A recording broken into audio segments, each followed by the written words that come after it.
We have different privacy acts around the world. Europe has GDPR. We got the PDPA in Singapore. In Australia, it's the Privacy Act, and many more. Sander, maybe I start with you. How can any data analytics-based solution guarantee privacy? Is that possible, and when? And if so, how? So it all comes down to the consent or the rules on which data are collected. Like that's the key question. Like whatever data you want to process and look at and get insights from, it always comes down to the question: did you actually have the right to have those data? So that was one of the reasons why we partnered with DGME in this whole endeavor, because they solved it. They solved the fact like the citizen is in control. They decide if they want to share the data, yes or no. Where it comes from an analytics or technical perspective, that once a consent is given, there's much more than just giving a consent. It's like, for what purpose can it be used? How long can it be stored? What's the retention scheme of it? Those are things that we can solve. So once we know what's the actual consent and for what purpose, from an analytics perspective, we can support that whole flow and make sure it doesn't get stored longer than the consent is given for, or that it's only shared with and distributed with the partners who should have access to it. So that means that you actually put a code on top of the data that come in on all these certain things, and that's the way how we can guarantee it. And one remark I want to make, like, it's not just the privacy laws, there's also a lot of regulations around not just sharing personal data, but especially medical data. And that's another problem, because it's not just any company who can create the app, collect some data and have a consent and to share it. You also have to make sure that you complied with the medical data regulatory stuff. And one of the reasons why we also teamed with DGME is because they have the certifications in many countries, not just to share and process personal data if consent is given, but also have the certification to share medical data when consent is given.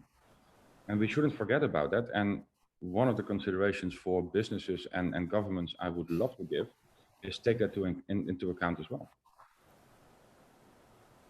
Excellent, Sander. Julian, how can Julian, how can DGME and Consentry guarantee privacy?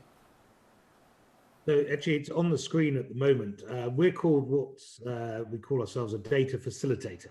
So we don't actually either see, touch, or hold any data. We're a bit like an email program. Just we enable the individual to get their data and then to share it with consent. So that's the absolute key, because I probably know too much about privacy and medical laws around the world. You're wonk, I think, on these things.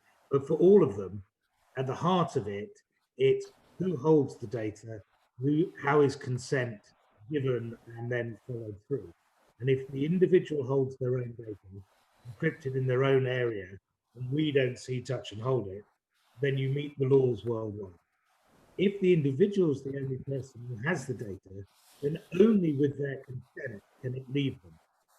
And that then is the key then for following it on from there. And of course, what it does is much more than just privacy, much more than security, much more even safety of health data. It's about trust. People will do these activities, they will share their data if there's trust, and if they're in control, then there's trust. And that's probably the biggest thing we'll praise from everyone. Marcus? We have a question. Yes, go on, Sander. Before I move into the question, like one thing I always love when people ask us, like, what are you guys doing and how does this actually work? Actually, it comes down to the simple thing of a notebook, like what we used to do with a little notebook with a pen. If you suffer from migraines, it's quite normal that you write in your notebook kind of diary, like on what day you had what severity of migraines. Or if you're budgeting on what you want to spend in a supermarket and put it in the notebook. And actually what DigiMe has done is create like a notebook in which you collect your own diary of the things that you experienced, you faced.